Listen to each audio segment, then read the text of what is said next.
പിശാചെന്ന് പറഞ്ഞാൽ വേദപുസ്തകം ഇങ്ങനെ പറയും, ദൈവം മനുഷ്യവർഗത്തെ സൃഷ്ടിക്കുന്നതിന് മുമ്പ് ദൂതസംഘത്തെ സൃഷ്ടിച്ചെന്ന.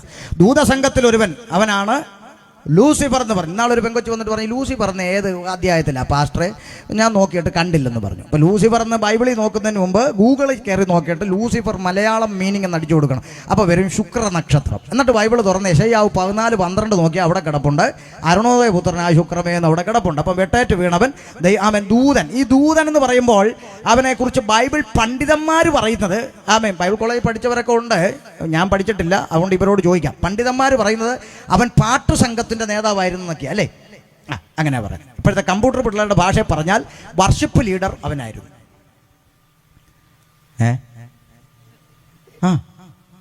അപ്പൊ അവനൊരു ദിവസം ദൈവത്തിന്റെ കസേരയിൽ ഇരിക്കണമെന്നൊരു മോഹം, ഹൃദയത്തിന്റെ നിരൂപണം ദൂരത്ത് നിന്ന് അറിയുന്ന ദൈവം അവനെ വെട്ടി. അപ്പൊ ആ കസേര ഒഴിഞ്ഞു. അപ്പൊ ആ കസേരയ്ക്ക് വേണ്ടിയുള്ള അടിയാണ് ഇവിടെ നടന്നുകൊണ്ടിരിക്കുന്നത്. വർഷിപ്പ് ലീഡർ, മനസ്സിലായോ? വേദപുസ്തകത്തിൽ ഇല്ലാത്തൊരു തസ്തികയാണ് പെന്തിക്കോസുകാർ ഇപ്പോൾ ഉണ്ടാക്കിയിരിക്കുന്നത്. എല്ലാ കൺവെൻഷനും വർഷിപ്പ് ലീഡർ സ്റ്റീഫൻ ദേവസി. കൃപയുള്ള കുഞ്ഞുങ്ങളൊന്നും പാടിയാൽ ആത്മാവ് ഇറങ്ങൂല.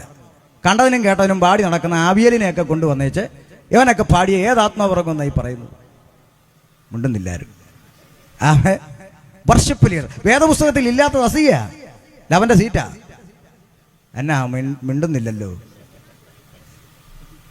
അല്ല, ദൈവദാസന്മാർ എനിക്ക് പറഞ്ഞതാ, ഞാൻ പയ്യനല്ലേ പഠിച്ചുകൊണ്ടിരിക്കാൻ, നിങ്ങൾ പറഞ്ഞതാ പാട്ടിന് ലീഡറാകാം. അവർ പാടി, ലീഡ് ചെയ്ത് പാടി, നമ്മൾ ഏറ്റുപാടി. അവർ പാട്ട് പാടി, നമ്മൾ കൂടെ പാടി, ഏറ്റുപാടി. തെറ്റില്ല. വർഷിപ്പ് എന്താ അർത്ഥം? ആരാധന. ആരാധനയ്ക്ക് ലീഡറുണ്ടോ? ദൈവദാസന്മാരെ, ആരാധനയ്ക്ക് ലീഡറുണ്ടോ? ലീഡ് ചെയ്ത് ആരാധിപ്പിക്കേണ്ടതാണോ ആരാധന? നീ മനസ്സോടെ ദൈവത്തിന് കൊടുക്കേണ്ടതാണോ ആരാധന? പറ. അതുകൊണ്ടാ പറഞ്ഞേ, ആരാധിപ്പിക്കുകയല്ല. ചില സംഘാടകർക്കിട്ടും കൊടുക്കണം, നല്ലത്. എന്താണെന്നറിയാമോ? ഒരു ദിവസത്തെ മീറ്റിംഗ് കഴിയുമ്പോൾ ഈ സംഘാടകർ ഈ പാട്ടുകാരുടെ ചെവി വന്നിട്ട് പറയും, ഇന്നലെ നിങ്ങളുടെ ആരാധന അത്ര അങ്ങോട്ട് ഒത്തില്ല, നാളെ ഇച്ചിരും കൂടെ മൂപ്പിക്കണമെന്ന്. എവനിട്ട് ആദ്യം കൊടുക്കണം. ഇവിടെ മൂപ്പിച്ചിറക്കുന്നതല്ലടോ ആരാധന. ആരാധിപ്പിക്കുകയല്ല വേണ്ടത്. അടുത്ത് നിൽക്കുന്നവൻ പാടിയാലും പാടിയില്ലേലും, അവൻ കൈ അടിച്ചാലും കൈ അടിച്ചില്ലേലും, അവൻ സ്തുതിച്ചാലും സ്തുതിച്ചില്ലേലും, കഴിഞ്ഞ കാലങ്ങളിൽ എൻ്റെ ദൈവം എൻ്റെ ജീവിതത്തിൽ ചെയ്ത പ്രവൃത്തി ഓർത്താൽ എനിക്ക് ആ ദൈവത്തിന് നന്ദി കൊടുക്കാതിരിക്കാൻ ഒക്കത്തില്ലെന്ന് ദൈവം വ്യക്തിപരമായി ജീവിതത്തിൽ ചെയ്ത നന്മയനുസരിച്ച് അവൻ്റെ ഹൃദയത്തിൽ നിന്ന് മനസ്സോടെ കൊടുക്കുന്നതിൻ്റെ പേരാണ് ആരാധന. അല്ലാതെ ഒരുത്തനെ ഇവിടെ സ്തുതിച്ചാട്ടെ സ്തുതിച്ചാട്ടെ പോരാ പോരാ പോരാ, എവനാണോ തീരുമാനിക്കുന്നത് പോരാന്ന്? ഇവനാ ദൈവത്തിന്റെ കണക്കപ്പിള്ളയാ പോരാന്ന്? ആമേൻ. ഹന്ന ആലയത്തിൽ വന്നിട്ട് ശക്തിയോടെ സ്തുതിച്ചോട്ടെ എന്നൊന്നും പറഞ്ഞില്ല. ചുണ്ടനങ്ങിയതേ ഉള്ളൂ. അതിന്റെ മർമ്മം പുരോഹിതന് പിടി കിട്ടിയില്ലെങ്കിലും സ്വർഗത്തിന് പിടി കിട്ടി. അവളും മനസ്സിന്റെ അകത്തുനിന്ന് വേദന പകർന്നതാണെന്ന്. അത് ആരാധന. സ്തോത്രം. അതുകൊണ്ട് പാട്ടുകാരെ ആരാധിപ്പിക്കാൻ നിൽക്കരുത്.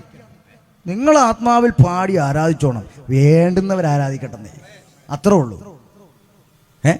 പോട്ടെ, ഒരു നന്മയും ചെയ്യാത്ത ആരെങ്കിലും ഇതിൻ്റെ അതിരിപ്പുണ്ടോ? ദൈവം ഒരു നന്മ പോലും ചെയ്യാത്ത ആരെങ്കിലും ഇതിൻ്റെ അതിരിപ്പുണ്ടോ? ഉണ്ടോ? ഒന്നും പോട്ടെ. ഇന്ന് രാവിലെ ഓരോന്ന് മെഡിക്കൽ കോളേജിൻ്റെ ബെഡിൻ്റെ അകത്തോട്ട് പോയി കിടന്നപ്പം നിന്നെ ആരോഗ്യത്തോടെ ഈ ഗ്രൗണ്ട് വരെ എത്തിച്ചല്ലോ. അത്രയും ചെയ്തില്ലേ? അതിനി ആര് പറയണം ആരാധിക്കാൻ? പോട്ടെ, വിഷയം വിടുക. അതുകൊണ്ട് ഈ വേദപുസ്തകത്തിൽ ഇല്ലാത്ത തസ്തികയൊന്നും ആരും ഉണ്ടാക്കരുത്. കൺവെൻഷൻ ഇന്നയാൾ വർഷിപ്പ് ലീഡർ, അതുകൊണ്ട് ഇപ്പം എന്നാ? അതുകൊണ്ട് ഒരു ചുണ്ണാക്കും ഇല്ല അവിടെ. മനസ്സിലാവുന്നുണ്ടോ? ഒന്നുമില്ല.